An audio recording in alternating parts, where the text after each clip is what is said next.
আসসালামু আলাইকুম দর্শক, দেখেন নিজের ইচ্ছায় নিজেই ফাঁদে পড়ে গেল ডোনাল্ড ট্রাম্প। নিজে ইচ্ছা করে সে, আমাদের দেশে একটা কথা আছে না, যে হাতে ধইরা তারাবি নামাজ নিয়ে আসছে। নিজের ইচ্ছায় নিজেই ধরা পড়ে গেছে ডোনাল্ড ট্রাম্প চায়নার কাছে।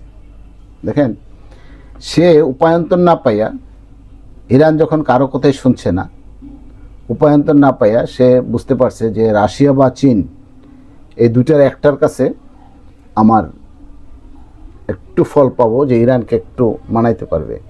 ইরান তো চ্যালেঞ্জ দিয়ে দিছে যে তুমি হয় আমার সব কিছু মেনে নিবা, আর না হয় যুদ্ধের জন্য প্রস্তুত হও। সেফ হয় আমার যাবতীয় কথাবার্তা আছে 14টা শর্ত মেনে নিবা, আর না হয় যুদ্ধের জন্য প্রস্তুত হও। যুদ্ধ, ইরান বলছে যে তোমার সাথে হবে আমার যুদ্ধ, আর কিচ্ছু না, কোনো কিছু মানবো না। এখন সে উপায়ন্তর না পাইয়া সে গেছে চীনের কাছে। চীনের কাছে গেছিল যে কোনোভাবে ইরানকে মানানো যায় কিনা। সে বুঝতে পারছে যে রাশিয়া বা চীন ছাড়া তাকে কেউ মানাইতে পারবে না ইরানকে। তো রাশিয়ার কাছে যাবে না, রাশিয়া হলো চিরশত্রু, এবং মানে রাশিয়া মানবেও না। তো রাশিয়ার কাছে গেলে সে একবার পচে যায়, যে চিন্তা করছে যে না, চীনের কাছে যাই। তো চীনের কাছে যাওয়ার পরে এই যে দেখেন, আমি দেখাচ্ছি, চীন তাকে বলছে যে ঠিক আছে। সে যখন চাইছে যে আমি আপনার সাথে কথা বলতে চাই, চীনের প্রেসিডেন্ট শি জিনপিং, তো আমি আপনার সাথে কথা বলতে চাই, তো বলছে ঠিক আছে আসেন। চীন কিন্তু তাকে অফার দেয় নাই, চীনকে সে কনভিন্স করছে আসেন। তো আসছে, আসার পর তাকে রাজকীয় একটা দিছে, সংবর্ধনা দিছে।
রাজকীয়, এত মানে পৃথিবী বিখ্যাত একটা সংবর্ধনা দিছে তাকে চীন, ভালো কথা।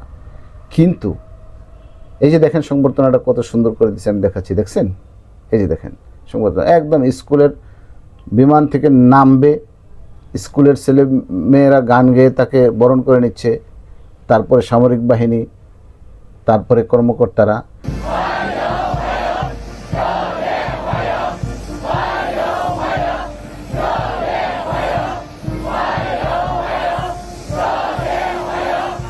কিন্তু চীনের প্রেসিডেন্ট কিন্তু আসে নাই। দেখেন, অন্যান্য প্রেসিডেন্ট যখন আসে তখন যেই রাষ্ট্রীয় যেই প্রধান, উনি কিন্তু সামনে তাকে বরণ করে।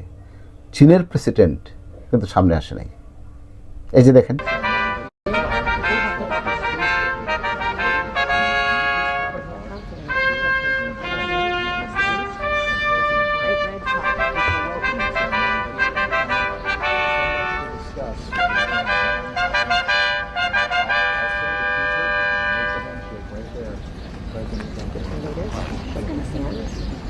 right in front of the Great Hall of Living Order.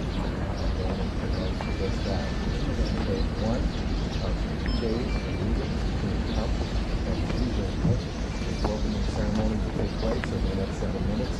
The two men will then adjourn to a bilateral meeting to discuss several things: the future of AI, what is happening with the war in Iran.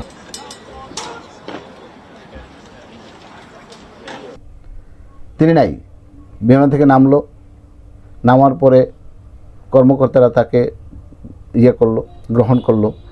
গ্রহণ করার পরে সে কী করলো, airport থেকে আবার গাড়িতে উঠছে, দামি গাড়ি দিছে, গাড়ি থেকে উঠছে। গাড়িতে উঠে যে গাড়ির থেকে নামছে চীনের প্রেসিডেন্ট কিন্তু ওখানে দাঁড়ানো না। চীনের প্রেসিডেন্ট এই যে দেখেন কোথায় দাঁড়ানো, এই যে আমি দেখাচ্ছি, দেখেন কোথায় দাঁড়ানো।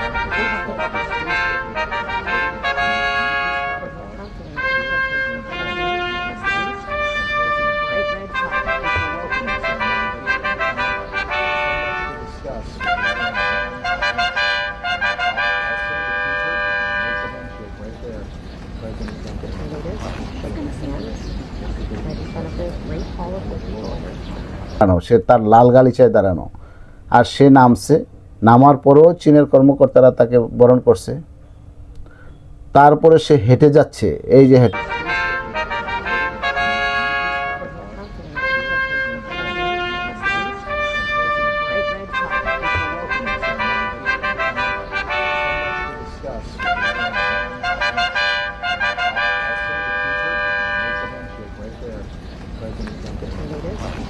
যাচ্ছে।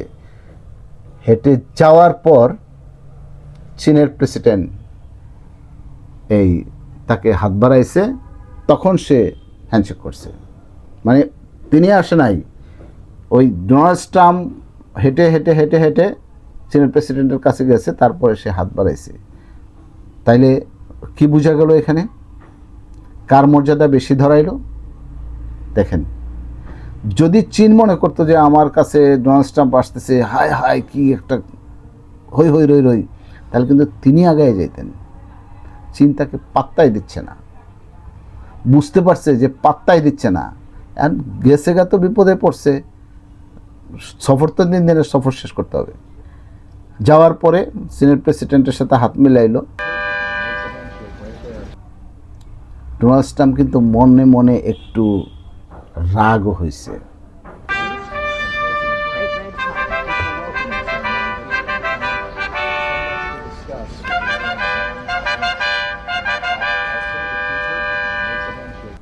তার সম্মানটা যে ছোট করছে এটা বুঝতেও পারছে। যাক, তারপরে আনুষ্ঠানিকভাবে তিনি তার ইয়েতে নিয়ে গেছে, আলোচনা চলছে।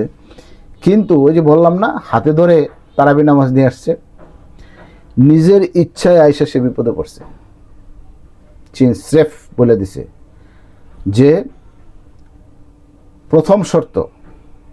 আমার প্রথম শর্ত, তাইওয়ান নিয়ে কোনো কথা বলা যাবে না।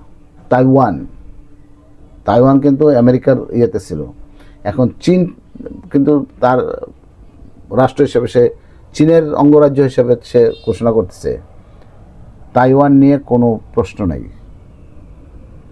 ইরান তার অভ্যন্তরীণ ব্যাপার, ইরানের ব্যাপারে আমার কোনো প্রশ্ন নাই। ইরানের সাথে আলোচনা করে দেখব, যদি ইরান কথা মানে বা আলোচনায় আসে তাহলে যুদ্ধবিরতি বা যুদ্ধ বন্ধ হইতে পারে। পারমাণবিক অস্ত্র, তাও এটা আমার কোনো ইস্যু না।